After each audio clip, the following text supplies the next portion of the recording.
দোয়া করবেন যাতে সঠিকভাবে এক্সরেটা করানো হয়। আমরা নিয়ে আসছিলাম নেতারা হসপিটালে আজকে ওনাকে একটু ইসলামপুর থেকে এখানে নিয়ে আসছি আমরা একটা এক্সরে রিপোর্টটা। আপনারা সবাই দোয়া করবেন এক্সরেটাতে ভালো হয়।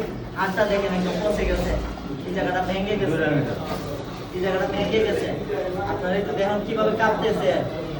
আল্লাহ তাআলা হেফাজত করুক। সবাই একটু বৃদ্ধ মায়ের জন্য দোয়া করবেন। নিয়াজ ভাই কেমন দেখলেন?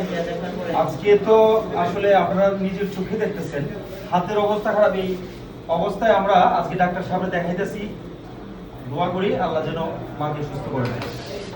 যাকে বৃদ্ধ মাকে দেখার পরে কি মানে কি বললাম, ইসলামপুরের যে মায়ের ভিডিও আমরা করেছিলাম, আজকে ওনাকে আমরা নিয়ে আসছি।